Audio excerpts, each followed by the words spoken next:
Hello my dear friends, my name is Arvind Patita और स्वागत है आपका civil AE JE MCQ zone में। सो गाइस, आज हम डिस्कस करेंगे आईएएस प्रीवियस ईयर के क्वेश्चंस बिल्डिंग मटेरियल के। और आज जो हमारा टॉपिक होगा डिस्कशन का वो रहेगा ब्रिक। जो पहले बार वीडियो को देख रहे हैं वो वीडियो को लाइक करें, सब्सक्राइब करें और आपको चैनल अच्छा लगता हो, वीडियोज़ अच्छे लगते हो, कंटेंट अच्छा लगे तो शेयर भी करें अपने दोस्तों तक। तो गाइस, अभी तक जिसने प्रीवियस वीडियोस नहीं देखे हमारे, वो प्लेलिस्ट में जाके आरसीसी के और बिल्डिंग मटेरियल में हमने सीमेंट डिस्कस किया है, उसकी वीडियोस को ज़रूर देखिए। सो गाइस, डिस्कस करते हैं ब्रिक के बारे में।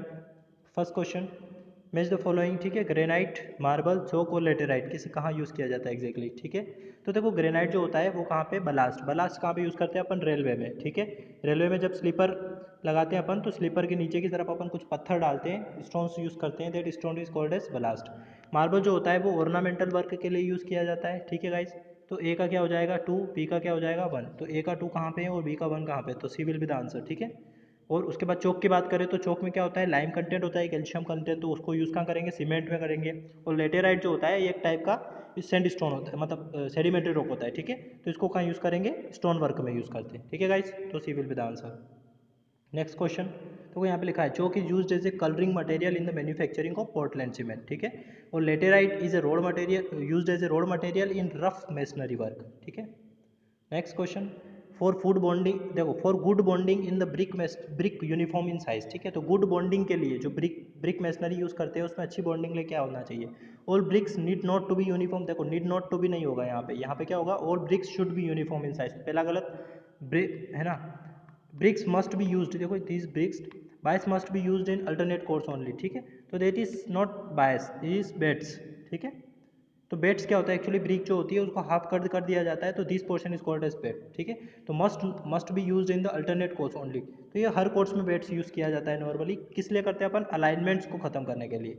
एक जैसे ब्रिक का अपन शेप बनाते हैं, ठीक है, इस टाइप से अपन मान लो ब्रिक मेसनरी बना रहे हैं। ठीक है, तो नेक्स्ट में भी अपन क्या करेंगे, यहाँ पे एक ब्रिक यूज़ कर देते हैं, उससे क्या हो जाता है, ये अलाइनमेंट चेंज हो जाता है, तो हर एक में यूज़ करना पड़ेगा अपने को ताकि अलाइनमेंट ना रहे। ठीक है, तो सेकंड भी अपना क्या हो जाएगा, गलत हो जाएगा। The vertical joints in the alternate course should be fall in the plum. ठीक है, तो ये सही है एक्चुअली कि वर्टिकल जॉइंट्स होंगे अल्टरनेट कोर्स में। ठीक है, ये जैसे इस टाइप से मैंने बनाया तो यहाँ पे इस टाइप से रहेगा, फिर इसके नीचे आएगा ये वाला जो जॉइंट रहेगा ना, फिर ये सेम यहाँ पे रहेगा। ठीक है, ये यहाँ पे रहेगा इस टाइप से। तो ये जो अल्टरनेट कोर्स में, ये एक एक कोर्स के बाद जो आएगा ना उसको बोला गया है कि एक ही प्लम्ब में होना चाहिए। ठीक है, तो fourth C condition will be the right. ठीक है, तो यहाँ पे ठीक है, तो उसी आंसर हो जाएगा। अ good brick stone should not absorb water by wait more than. तो यहाँ पे लिखा हुआ देखो, गुड ब्रिक वाटर कितना एब्जॉर्ब नहीं करना चाहिए, तो 20% इसका आंसर होता है। ठीक है, फर्स्ट क्लास ब्रिक के लिए 20% होता है, सेकंड क्लास के लिए 22, ये मेंशन किया हो देखो यहाँ पे। इसके बारे में ये टेबल आपको पता होनी चाहिए किसी भी हालत में। देखो कंप्रेसिव स्ट्रेंथ जो होता है वो न्यूटन पर एम स्क्वायर में कितना होना चाहिए, should be greater than 10.5 for first class brick, 7 point किसके लिए, सेकंड क्लास, और थर्ड क्लास के लिए या फिर अपन बोलते हैं लोवेस्ट कितना होना चाहिए, 3.5 से कम नहीं होना चाहिए। ठीक है, वाटर एब्जॉर्प्शन की बात की हुई 20% फर्स्ट क्लास, 22 सेकंड क्लास और थर्ड क्लास के लिए 25%। अपीयरेंसेस की बात करें कैसा दिखेगा एक्चुअली ब्रिक अपना फर्स्ट क्लास का, तो देखो स्मूथ होना चाहिए, रेक्टेंगुलर होना चाहिए शेप में, शार्प एज होने चाहिए उसके, और स्क्वायर कॉर्नर होने चाहिए। इसमें क्या होगा, हल्के फुल्के क्रैक रहेंगे, डिस्टोर्शन रहेगा थोड़ा सा। ठीक है, ब्रिक के ऊपर, और यहाँ पे सॉफ्ट और येलो कलर में दिखेगा थर्ड क्लास के ब्रिक। मेकिंग प्रोसेस क्या होती है, देखो दो प्रोसेस होती है मेकिंग की, ग्राउंड मोल्डेड और टेबल मोल्डेड। तो ये टेबल मोल्डेड से होता है, ये ग्राउंड मोल्डेड, ये भी ग्राउंड मोल्डेड। यूजेस कहाँ होंगे, देखो painting, pointing and important works में फर्स्ट क्लास ब्रिक क्यों करेंगे, आरबी, ठीक है, रेनफोर्स ब्रिक वर्क में, हिडन मेसनरी वर्क में अपन सेकंड क्लास, और अनइम्पोर्टेंट कोई काम होगा या फिर अपन नॉर्मली वर्क में कौन सा, थर्ड क्लास ब्रिक यूज़ करेंगे। ठीक है गाइस, तो यहाँ पे अपना आंसर कितना हो जाएगा, 20%। नेक्स्ट क्वेश्चन, देखो the maximum permissible slenderness ratio for the masonry wall. देखो यहाँ पे किसके लिए पूछा हुआ है, मेसनरी वॉल के, you should remember this value, इसके लिए कोई कंसेप्ट नहीं है, 30 इसकी वैल्यू होती है। ठीक है, मेसनरी वॉल में अगर वो पूछेगा आपसे लोड बीरिंग वॉल में, तो वहाँ पे वैल्यू कितनी हो जाएगी, मैक्सिमम 27 हो जाएगी। ठीक है गाइस, वो क्वेश्चन आगे आएगा। तो देखो यहाँ पे मेंशन किया हुआ है, सिलेंडर्स रेशियो क्या होता है, सिलेंडर्स रेशियो होता है actually L effective divide by least lateral dimension. क्या बोलते हैं उसे, लीस्ट लेटरल डायमेंशन। ठीक है, इसको बोलते हैं लेमड़ा, लेमड़ा से इसको दिखाते हैं पर, लेमड़ा इज इक्वल टू होता है L effective by least lateral dimension. ठीक है, तो ये क्या होता है, देखो length divide by effective thickness, यही आपका लीस्ट लेटरल डायमेंशन है। हो सकता है ये हाइट बाई इफेक्टिव थिकनेस हो, कुछ भी हो सकता है। ठीक है, whichever is less, as per the code height of wall should not be exceed 30 times the thickness, और while the load bearing wall, देखो यहाँ पे लिया लोड बीरिंग वॉल के लिए 27 से ज़्यादा नहीं होना चाहिए। ठीक है गाइस, बी आंसर हो जाएगा। नेक्स्ट क्वेश्चन देखो, minimum compressive strength of first class brick. तो अभी अपनों ने क्या बात की थी यहाँ पे, देखो इस क्वेश्चन के अंदर में बात की थी हमने कि फर्स्ट क्लास ब्रिक के लिए कितना, 10.5। से ज़्यादा होना चाहिए, 10 के करीब होना है। तो सबसे ज़्यादा आंसर क्या है इसमें 10 है, तो D will be the answer. Next question देखो लिखा है यहाँ पे। अब देखो ये दो चीज़ों में हो सकती है। अभी अपने ने क्या पढ़ा 10.5 न्यूटन पर एम एम स्क्वायर। जब इस न्यूटन पर एम एम स्क्वायर को केजी पर में करोगे तो देखो 10.5, ठीक है। अब न्यूटन को पहले केजी में करना है तो 1 kg इक्वल टू 10 न्यूटन होता है, तो 10 से डिवाइड कर दिया, ठीक है। उसके बाद क्या करना है, एम एम स्क्वायर को सेंटीमीटर में करेंगे तो 1/10 से करेंगे तो यहाँ पे क्या हो जाएगा 100 हो जाएगा, ठीक है। तो ये वैल्यू कितनी हो जाएगी 105 के करीब हो जाएगी। तो ठीक है ये कन्वर्जन है, सिंपल कन्वर्जन है। तो देखो अगर 7.5 न्यूटन पर एम एम स्क्वायर है तो सिंपल क्या करना है आपको, न्यूटन पर एम एम स्क्वायर से केजी पर स्क्वायर में कन्वर्ट करना है, तो 10 से मल्टीप्लाई कर देना, तो सिंपल वैल्यू हो जाएगी 75 केजी पर सेंटीमीटर स्क्वायर, ठीक है। और यहाँ पे 100 केजी, ये केजी में भी गिवन हो सकता है, न्यूटन में भी गिवन हो सकता है, ठीक है guys. Next question, king closer क्या होता है। देखो डिफरेंट क्लोजर अपन यूज करते हैं। देखो ये एक्चुअली होता है ब्रिक की साइज। ब्रिक की साइज आपको पता है कितनी होती है, 19 × 9 × 9 सेंटीमीटर होती है, ठीक है। जब अपन इसको लेकिन कट करते हैं, मान लो ये ब्रिक है मेरे पास, ठीक है। अब इस ब्रिक को मैंने क्या किया, ऐसे कट कर दिया, ठीक है। यहाँ से ये वाला पोर्शन हटा लिया मैंने बाहर की तरफ, या ब्रिक था मेरा ऐसा, मैंने इसको सिंपल लेंथ वाइज कट कर दिया। तो इसको जो बोलते हैं किंग क्लोजर बोलते हैं, इसको जो बोलते हैं किंग क्लोजर बोलते हैं, ठीक है। एक बेवेल्ड क्लोजर भी होता है, जैसे ये पूरी ब्रिक की लेंथ है, तो अपन मैंने कैसे कट किया, मैंने यहाँ से उठा के यहाँ तक कट कर दिया, उसको बेवेल्ड बोलते हैं। तो ये डिफरेंट क्लोजर से ब्रिक मेसनरी जब अपन कंस्ट्रक्शन करते हैं तो वहाँ पे डिफरेंट अपने को शेप की जरूरत पड़ती है, उसके अकॉर्डिंग अपन बना लेते हैं, ठीक है। तो देखो किंग क्लोजर कहाँ यूज़ करते हैं अपन, ब्रिक मेसनरी में यूज़ करते हैं। कैसा दिखता है, ये शेप है different. You should remember at least this, first second queen closer, third and one is bevelled closer, ठीक है, mid closer. You should remember this for at least, ठीक है। देखो उसके बाद बात करें, देखो बेवेल्ड क्लोजर क्या होता है, कि वही बताया मैंने अभी आपको कि ये जो ब्रिक का पोर्शन रहेगा हाफ के यहाँ से एक के कॉर्नर तक को अपन कट करेंगे, ठीक है। किंग क्लोजर क्या रहेगा, इसके हाफ से लेके अपन इसके हाफ तक की क्लिक करें, इधर हाफ और लेंथ वाइज भी हाफ, तो विड्थ भी हाफ और लेंथ भी हाफ, देखो यहाँ पे मेंशन किया हुआ है ये रहा, ठीक है। क्वीन क्लोजर में सिंपल है, ये ब्रिक है आपकी, इसको लेंथ वाइज कट करना है आपको, तो इसको क्वीन क्लोजर बोलेंगे, ठीक है। लेंथ वाइज कट किया तो क्लोजर, और अगर अपन विथ वाइज कट करेंगे, विथ ये विथ है ये वाली, तो उसको विथ वाइज कट करना है तो क्या बोलेंगे, उसको बेट बोलेंगे। You should remember this also, यहाँ पे लिखा हुआ है, ठीक है, हाफ बेट, ठीक है गाइस। नेक्स्ट देखो a king closer is, king closer क्या होता है, देखो इसका वैल्यू होता है 3/4 ऑफ ब्रिक। तो 3/4 देखो 1/4 क्या होता है एक्चुअली 25% होता है, ठीक है, 25 चौक 100, तो 3/4 कितना हो जाएगा 75%। मतलब ऐसी ब्रिक जिसका 25% पार्ट निकाल लिया हो उसको क्या बोलते हैं, किंग क्लोजर। अब यहाँ देखो आप अच्छे से, इस वाली ब्रिक में क्या किया था, ये पूरा सेक्शन है। अब देखो इसको मैं अगर 4 पार्ट में डिवाइड करता हूँ तो ऐसे रहेगा। मैंने क्या किया, इसके हाफ से लगा के इसके हाफ तक का पोर्शन को निकाल लिया आप लोगों ने, तो इसको मैं एक हाफ जनरली बोल सकता हूँ कि 3/4 ब्रिक भी बोल सकता हूँ उसको मैं, ठीक है। तो इसी को बोला हुआ है, तो king closer is 3/4 of brick. Next question, a good brick when immersed, a good brick when immersed in water bath for 24 hours should not absorb water more than. देखो अपने को अभी क्वेश्चन में प्रीवियस पढ़ा आप लोगों ने 20% एब्जॉर्ब नहीं करना चाहिए, लेकिन ये 20% किसका, वेट ब्रिक का या ड्राई ब्रिक का, तो यू शुड रिमेंबर दिस, ये ड्राई ब्रिक का आता है, तो ए विल बी द आंसर, ठीक है। यहाँ पे देखो दोनों दिया हुआ है, सेचुरेटेड भी दिया हुआ है, तो ये गलत रहेगा, ठीक है, ड्राई ब्रिक का लेना है। Next question, the brick should be extensively used in basic refractory in furnace, ठीक है। देखो रेफ्रैक्ट्रीज क्या होता है, जहाँ पे बहुत ज़्यादा टेम्परेचर की बात हो रही है, तो देखो फर्नेस बात है, फर्नेस मतलब भट्टी, तो भट्टी में क्या होता है टेम्परेचर बहुत ज़्यादा हाई होता है। जैसे स्टील को अपन मेल्ट कर रहे हैं, टेम्परेचर कितना होगा 1500 से 1700 डिग्री सेल्सियस, तो उतने टेम्परेचर को अपने को क्या करना है, सस्टेन कर ले, तो वहाँ पे रेफ्रैक्ट्री ब्रिक यूज़ करते हैं, और उसके अंदर क्या होता है, मैग्नेसाइट ब्रिक बोलते हैं उन्हें, ठीक है। तो ये देखो डिफरेंट ब्रिक्स होती है, type of brick is basic refractory क्या क्या होती है, magnesite brick, mullite brick, carbon bricks और बेसिक रेमिंग ब्रिक्स भी बोलते हैं, तो you should remember this values, ठीक है, this name actually. Next question, when the corner of the brick is removed along the line joining mid points of the along adjoining side the portion left is, देखो यहाँ पे क्या बात किया है कि कॉर्नर को साइड में कर लिया है। अभी अपनों ने बात की थी कॉर्नर को साइड में करने वाली ब्रिक को क्या बोलते हैं अपन, किंग क्लोजर बोलते हैं, तो आंसर विल बी डी, ठीक है। यहाँ पे मेंशन किया हुआ है देखो ये, तो ये क्या करेगा, ये डिफरेंट ब्रिक के साथ आगे की तरफ अटैच रहेगा, तो यही ब्रिक मिड वाला पोर्शन का काम करेगा, लेकिन अपनों ने कॉर्नर साइड में कर लिया इसका, तो that is king closer. Next question, in some brick masonry walls patches of white crystal, देखो यहाँ पे पहली चीज तो जहाँ पे भी बात आ जाती है ना, पेचेस कौन से, सॉरी गाइस, नेक्स्ट देखो यहाँ पे भी जो बात कर रहे थे अपन, इन सम ब्रिक मेसनरी वॉल्स, ठीक है, पेचेस ऑफ वाइट, देखो वाइट पेचेस जो भी ब्रिक के ऊपर आ जाते हैं ना, उसको अपन बोलते हैं क्यों, एफ्लोरेंसेस बोलते हैं। पहली चीज तो याद रखना है, इसको क्या बोलते हैं अपन, एफ्लोरेंसेस। देखो यहाँ पे मेंशन किया हुआ है, ये वर्ड जो रहेगा आपका ये रहेगा, ठीक है। ये किसकी वजह से होता है, प्रेजेंट ड्यू टू अल्कलीस जो प्रेजेंट होती है, अल्कली या सोल्ट जो प्रेजेंट होते हैं ना, उसकी वजह से क्या होता है, ये वाइट चीजें आती है, ठीक है। उसके बाद और क्या पूछा उसने, were found in the expose surface, also chipping and spalling of brick work took place from the same wall which among the following are causes of their effect. तो कॉजेस कैसे देखे, व्हाइट पेजेस की बात आई, मतलब चौथा तो सही हो गया।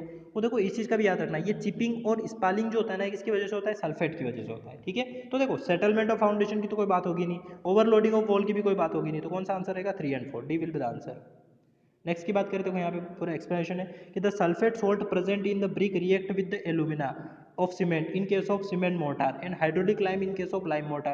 Due to this reaction this is increase in volume of the mortar and it leads to the chipping and sparring। यही पूछा था अपने से। तो ये किसकी वजह से होता है, सल्फेट की वजह से। और एफ्लोरेंसेस तो सिंपल किसकी वजह से होगा, आपका जो व्हाइट पेचेस एल्कलीस वगैरह की वजह से होगा, ठीक है। व्हाइट पेचेस एफ्लोरेंसेस में होता है। नेक्स्ट क्वेश्चन देखो, एल्यूमिना, सिलिका, मैग्नेसाइट और लाइम, ठीक है, लाइम स्टोन, इसका यूज़ क्या क्या होता है, ठीक है। तो देखो अपनों ने पहले जो कॉन्स्टिट्यूट्स पढ़े थे उसमें अपनों ने क्या क्या पढ़ा था, देखो यहाँ पे डिफरेंट कॉन्स्टिट्यूट्स है, silica, alumina, lime, iron oxide and magnesia. अभी इससे पहले अपनों ने किसके बारे में बात की थी, सीमेंट के बारे में बात की थी, ठीक है गाइज। तो सीमेंट में जब अपन बात कर रहे थे तो क्या क्या कॉन्स्टिट्यूट्स थे उसके, पहला था लाइम, दूसरा था सिलिका, लाइम, सिलिका, एल्यूमिना और आयरन ऑक्साइड, ये चार थे, ठीक है। लेकिन अब यहाँ पे क्या रहेगा आपका, लाइम, सिलिका, एल्यूमिना। अब लेकिन यहाँ सबसे ज़्यादा क्या हो जाता है, यहाँ सिलिका हो जाता है, ये दोनों पहले रहेंगे, लाइम तीसरे नंबर पे चला जाएगा। तो सिलिका, एल्यूमिना, लाइम और आयरन ऑक्साइड अपनी जगह रहेगा, ये तरीका रहेगा इसमें, ठीक है। वैसे इसको बोलते हैं सलीम, ठीक है। उसके याद करने का एक जो तरीका होता है, उसका एक नाम याद रख लेना, सलीम। तो ब्रिक के केस में क्या, सलीम मतलब S, silica, alumina, lime, iron oxide और मैग्नीशिया, ठीक है गाइस। अब देखो इसका यूज़ क्या होता है, ये कितना होता है, 50 से 60%, एल्यूमिना 20 से 30, ग्रेटर देन 5, 5 to 6 और ग्रेटर देन 7। अब जो सिलिका होता है वो provide strength and hardness and durability provide करता है, ठीक है। एल्यूमिना क्या करता है, ये प्लास्टिसिटी, ये वर्ड याद रखना है एल्यूमिना के लिए आपको। लाइम क्या करता है, लाइम एक्चुअली क्या करेगा, ये पार्टिकल्स को बाइंड करेगा एक्चुअली, ये आपको याद रखना। और causes silica to fume burning, burning में हेल्प करता है। आयरन ऑक्साइड में क्या होता है, रेड कलर देता है, और मैग्नीशिया क्या करता है, येलो कलर देता है। दो चीज़ याद रखनी, iron oxide red colour, magnesia yellow colour, ठीक है। अब देखो अपन बात करते हैं इस क्वेश्चन की। एल्यूमिना, अभी बात की मैंने प्लास्टिसिटी, तो ये वर्ड ढूंढ लो, प्लास्टिसिटी कहाँ मिलेगा, देखो ये रहा सेकंड में प्लास्टिसिटी, तो ए का क्या हो गया 2। सिलिका, अब उसको सिलिका को 1 मिनट के लिए छोड़ते हैं। मैग्नीशिया क्या होगा, मैग्नीशिया में अभी मैंने पढ़ा था येलो कलर, तो देखो येलो कलर कहाँ दिख रहा है, कहीं दिख रहा है, कलर ऑफ ब्रिक, तो कलर ऑफ ब्रिक मतलब मैग्नीशिया क्या हो जाएगा, 1 हो जाएगा। और अपनों ने अभी बात की लाइमस्टोन, लाइमस्टोन क्या काम करता है, लाइमस्टोन स्ट्रेंथ वगैरह का काम जो रहेगा वो किसका रहेगा, लाइमस्टोन का रहेगा, ठीक है। या फिर एक चीज़ को और बात करते हैं, अभी अपनों ने बात की, देखो इसमें, अब इसमें देखो यहाँ पे क्या बात थी, बाइंडिंग टुगेदर, देखो यहाँ रहा ना, बाइंडिंग, बाइंडिंग पार्टिकल्स टुगेदर, कौन, लाइम। तो देखो यहाँ पे अभी डिस्कस किया हमने, ये लिखा है देखो, यूनिट टुगेदर, तो ये बांधने का काम कर रहा है, ये कौन कर रहा है, लाइमस्टोन। तो डी का आंसर क्या हो जाएगा, 3 हो जाएगा, ठीक है, डी का 3 हो जाएगा। और अपना जो बचा है सिलिका, सिलिका क्या काम करता है, ये मतलब क्रैक्स वगैरह को या फिर प्रिवेंट श्रिंकेज को रोकने का काम कौन करता है, सिलिका करता है, ठीक है guys. Next question, absorption, hardness, soundness and structure कैसे पता करोगे। देखो ये सीमेंट के एक्चुअली टेस्ट होते हैं, डिफरेंट डिफरेंट टेस्ट अपन करते हैं ब्रिक्स के ऊपर। अपनों ने कल सीमेंट के टेस्ट पढ़े थे, ये ब्रिक के टेस्ट है, ठीक है। देखो सबसे पहला ब्रिक का जो टेस्ट होता है एब्जॉर्प्शन, तो इसमें क्या करते हैं अपन, 20 ब्रिक्स ले लेते हैं और उसको पानी के अंदर डालते हैं। तो देखो यहाँ लिखा है, difference in weight between the bricks immersed in water for 16 hour, 16 hours के लिए पानी में डाल देते हैं अपन उसको, ठीक है। उसके बाद अपन क्या करते हैं, उसका वेट लेते हैं। तो पहले का आंसर क्या हो जाएगा, 4 हो जाएगा। हार्डनेस कैसे करते हैं अपन, स्ट्रेच करते हैं नाखून वगैरह की हेल्प से, तो देखो यहाँ लिखा है स्ट्रेच, ठीक है। तो ये आंसर हो जाएगा 3, है ना, easily brick with the help of finger nails, ठीक है, नाखून से। साउंडनेस टेस्ट करते हैं, 2 ब्रिक्स लेते हैं, आपस में टकराते हैं और रिंगिंग साउंड मेजर करते हैं। तो ये लिखा है देखो, 2 bricks are taken into an stuck with otherwise, है ना, तो ये स्टक करते हैं उसको, तो क्या हो जाएगा, 2 हो जाएगा। और पहले का क्या, स्ट्रक्चर को क्या, दोनों ब्रिक को तोड़ के अपन स्ट्रक्चर को देखेंगे, तो 4 3 2 1 will be the answer, okay guys. देखो उसके बाद ये रेफ्रेक्टिव ब्रिक की बात अपन कर लेते हैं, आगे क्वेश्चन आएगा इसका। This brick are capable of resisting very high temperature, देखो कितना 1800 डिग्री सेल्सियस तक का क्या कर देते हैं वो, रेफ्रेक्टिव ब्रिक ले लेगा, अपना टेम्परेचर पे सस्टेन करेगा। वाटर एब्जॉर्प्शन कितना, 4 से 10% के बीच में होना चाहिए, है ना। ये कितना whitish yellow and light brown colour की होती है। Minimum average compressive strength in brick की कितनी होती है, 32.5 मेगा पास्कल, मतलब 32.5 न्यूटन पर एम एम स्क्वायर। देखो आप देख सकते हो कि रेफ्रेक्टिव ब्रिक की स्ट्रेंथ कितनी अच्छी होती है, क्योंकि फर्स्ट क्लास ब्रिक की कितनी होती है, 10 न्यूटन पर एम एम स्क्वायर से ज़्यादा होती है, तो ये तो काफ़ी ज़्यादा है, ठीक है। उसके बाद और भी बात कर सकते हो, परफोरेटेड ब्रिक की मिनिमम कंप्रेसिव स्ट्रेंथ 7 होती है। होलो ब्रिक पे बात की हुई है, इंसुलेटर में यूज़ करेगा, देखो heat and damping, damp proofing में अपन क्या यूज़ करते हैं, होलो ब्रिक्स यूज़ करते हैं।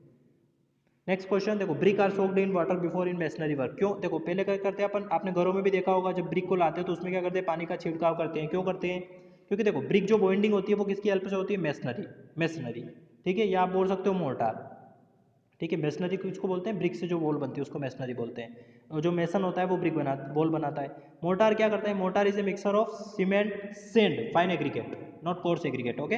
तो सीमेंट सेंड एंड वाटर का, तो उसको अपन ब्रिक में यूज़ करेंगे। अब इसकी जो ब्रिक कितनी स्ट्रॉन्ग बनेगी वो मोटार पे भी डिपेंड करेगा। अब देखो ब्रिक को अगर पानी में नहीं सोखेंगे तो मोटार के अंदर पानी होगा, जब आप मैन्युफैक्चरिंग करोगे मोटार की तो वो पानी वो ब्रिक सोख लेगी, तो ये एक प्रॉब्लम हो जाती है। तो अपन क्या करते हैं, देखो ये सही है पहला। तीसरा, they do not absorb water from the cement motor, ठीक है। तो सीमेंट मोटार में अपन यूज़ करेंगे तो उसमें से पानी नहीं सोखेगा। लेकिन रिमूव डस्ट और वॉइड्स, इसका दोनों का कोई रोल नहीं होता है यहाँ पे सिंपल एक ही काम किया जाता है कि जो पानी ना सोखे, बस इसलिए यूज़ करते हैं। कोई अपन सफाई करने के लिए पानी नहीं डालते वहाँ पे, ठीक है गाइस। देखो यहाँ पे यही मेंशन किया हुआ है, इसको आप पढ़ लेना इसे। Consider the following stages in the manufacturing. Manufacturing of brick में डिफरेंट डिफरेंट स्टेजेस होती है। वो कैसी स्टेजेस होती है, तो देखो सबसे पहले क्या होता है, वेदरिंग होता है, फिर टेम्परिंग होता है, फिर मोल्डिंग होता है। तो पहले कैसे होगा, 1 3 2 होगा।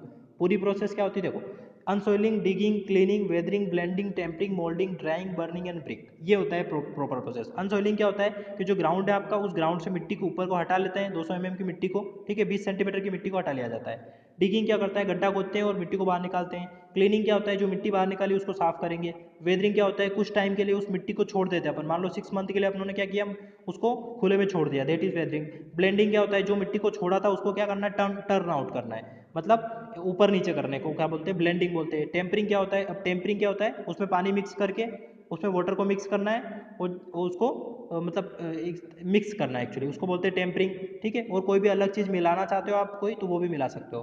मोल्डिंग क्या होता है, उसको शेप देना, ठीक है। ये आपको बताया था मैंने कि दो प्रोसेस होती है मोल्डिंग की, hand moulding and table moulding. उसके बाद क्या करना है, ड्राइंग मतलब सुखाना, बर्निंग मतलब आपको क्लीन उसको बोलते हैं, है ना, क्लीन बोलते हैं। और या क्लैंप, दो टाइप की बर्निंग होती है, क्लीन बर्निंग या क्लैंप बर्निंग। क्लैंप कौन सी, जो पट्टियाँ नॉर्मली अपन देखते हैं, ठीक है, साइड्स पे। और क्लीन क्या होती है, ये थोड़ी एडवांस मशीनरी होती है और ब्रिक बन जाती है अपनी, ठीक है। तो ये प्रोसेस होती है। Next question, when a column is supported throughout its length either by masonry wall or by construction on wall on side then the cylinder, देखो सिलेंडर रेशियो क्या होता है कि एल इफेक्टिव बाई क्या होता है, लीस्ट लेटरल डायमेंशन, ठीक है। और एक्चुअली सिलेंडर रेशियो क्या होता है कि अपना जो वो एक्चुअली प्रोसेस है उससे कितना बेंड हुआ वो कह सकते हो। लेकिन अब देखो यहाँ पे हम यही देखना चाहते हैं कि जो कॉलम है अपना, उसकी लेंथ अगर ज़्यादा हो जाएगी तो वो बेंड हो जाएगा। तो हम चाहते हैं कि सिलेंडर रेशियो बहुत ज़्यादा ना हो। लेकिन अब सपोर्ट करो, इसके साइड में मैंने एक और दीवार बना दी या कुछ सपोर्ट दे दिया, तो अब तो ये बेंड हो ही नहीं पाएगा ना। जब ये बेंड ही नहीं होगा तो सिलेंडर रेशियो क्या हो जाएगा, 0 हो जाएगा। ओके गाइस, ये लिखा है देखो मैंने, कॉलम को अगर थ्रू आउट लेंथ की तरह सपोर्ट दे देंगे तो सिलेंडर रेशियो क्या हो जाएगा, 0 हो जाएगा। Next, the temperature at which brick are burn at clean is varies from. देखो टेम्परेचर जो वेरीज होता है ब्रिक के लिए, देखो अपनों ने सीमेंट के लिए पढ़ा था, तो सीमेंट में कितना होता है, 1500 डिग्री सेल्सियस होता है, रिमेंबर। एंड ब्रिक के अंदर 1500 नहीं होता है, ब्रिक में कितना होता है, 1200 डिग्री मैक्सिमम होता है। तो ये आपको याद रखना है, ठीक है। देखो यहाँ पे जो मैन्युफैक्चरिंग होता है ब्रिक का, वो 3 प्रोसेसेस में होता है। पहले तो देखो टाइप ऑफ क्लीन, क्लीन क्या होती है, भट्टी, इंटरमीडिएट होती है और कंटिन्यूस होती है, ठीक है। इलाहाबादी भी बोलते हैं इंटरमीडिएट को। और होता है इंटरमीडिएट के अंदर बुल ट्रेंच, हॉफमैन और टनल, 3 टाइप की होती है। अब देखो जो स्टेजेस में होती है बर्निंग, जो होती है स्टेजेस में होती है। पहला स्टेज क्या होता है, 400 से 650 डिग्री सेल्सियस पे अपन गर्म करेंगे, उसको बोलते हैं डिहाइड्रेशन। कोई पानी होगा ब्रिक के अंदर वो उड़ जाएगा। ऑक्सीडेशन, 650 से 900 डिग्री, कोई ऑर्गेनिक कंटेंट वगैरह रहेगा ना, जैसे कोई वेजिटेबल मैटर का कोई पत्ता वगैरह होगा, वो बर्न हो जाएगा। नहीं तो ये बर्न नहीं होगा ना तो दिक्कत हो जाएगी, वॉइड्स वगैरह रह सकते हैं। उसके बाद विट्रिफिकेशन, विट्रिफिकेशन मतलब जो उसको एक्चुअली तो देखा जाए, विट्रिफिकेशन का मतलब होता है कि ग्लास लाइक सब्सटेंस में कन्वर्ट हो जाए, मतलब एक अच्छी सी फिनिशिंग आ जाना। तो फिनिशिंग कितने पे आती है, 1200 से 1250 डिग्री सेल्सियस पे आती है, ठीक है गाइस। ये 3 प्रोसेस होती है। उसके बाद बात करें अपन, देखो यहाँ पे रेफ्रेक्टरी ब्रिक की बात की, अभी थोड़ी देर पहले मैंने बात की थी कि रेफ्रेक्टरी ब्रिक क्या होता है, 1800 डिग्री सेल्सियस तक सस्टेन कर जाएगा। दूसरी चीज़ जो वाटर एब्जॉर्प्शन होता है वो कितना, 4 से 10% के बीच होना चाहिए, ठीक है।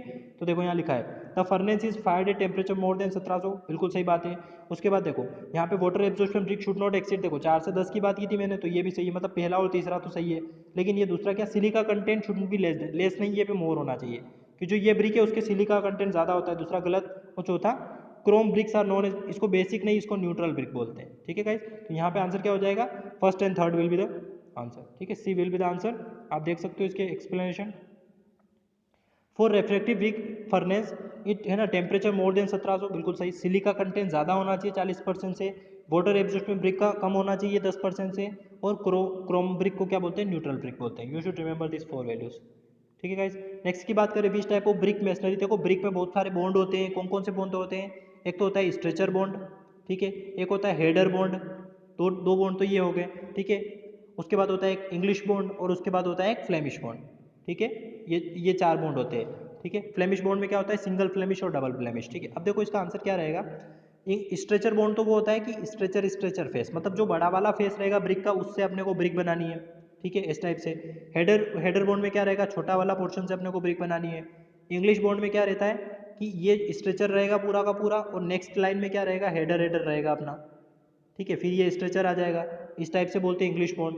फ्लेमिश बॉन्ड में क्या हो जाएगा, एक ही लेयर में यहाँ पे स्ट्रेचर, फिर हेडर, फिर स्ट्रेचर, फिर मान लो यहाँ पे स्ट्रेचर, फिर हेडर, इस टाइप से रहेगा, ठीक है गाइस। तो यहाँ पे देखो सबसे स्ट्रॉन्गेस्ट बॉन्ड कौन प्रोवाइड करता है, इंग्लिश बॉन्ड। इंग्लिश बॉन्ड की स्ट्रेंथ सबसे ज़्यादा हाई होती है। कैसे होता है English bond, header header header header, और अल्टरनेट लेयर्स में क्या होता है, स्ट्रेचर होता है, ठीक है। देखो English bond is stronger and costly होता है, ठीक है। Mostly English bond is useful for government work में यूज करते हैं, ठीक है गाइस। नेक्स्ट बात करें for high class brick work which और प्रॉपर ब्रिक्स। तो देखो प्रॉपर ब्रिक कौन सी होती है, रेफ्रैक्टरी नहीं है, तो किस लिए अपन यूज करते हैं कि बहुत ज़्यादा आग वाले सिचुएशन होगी वहाँ यूज करेंगे। जामा ब्रिक क्या होते हैं, ओवरबर्न ब्रिक को जूम्बो ब्रिक या जामा ब्रिक बोलते हैं। बुल नोज ब्रिक क्या होता है, ये तो सिंपल इस टाइप से आपकी शेप ले लेगी ब्रिक, वो उसको बोलते हैं बुल नोज। और मॉड्यूलर ब्रिक होती है, स्टैंडर्ड ब्रिक होती है, मॉड्यूलर ब्रिक उसको बोलते हैं अपन, ठीक है। तो इसका आंसर क्या रह जाएगा, D will be the answer. अब देखो यहाँ पे maximum cylinders ratio for the load bearing. अभी देखो अपनों ने इससे पहले जो क्वेश्चन पढ़ा था उसमें हमने बात की थी सिलेंडर्स रेशियो किसकी, मेसनरी वॉल की, ठीक है, नॉर्मल मेसनरी वॉल की। तो वो कितनी, 30 से ज़्यादा नहीं होना चाहिए। और लोड बीरिंग की मैंने आपको बताया था 27 से ज़्यादा नहीं होना चाहिए, ठीक है। तो यही पूछा हुआ है, एस पर IS code shall not exceed, तो कितना 27। अब देखो इसके लिए डिफरेंट है। अभी यहाँ पे अपनों से किससे पूछा हुआ, सीमेंट मोर्टार, रिमेंबर दिस, ठीक है।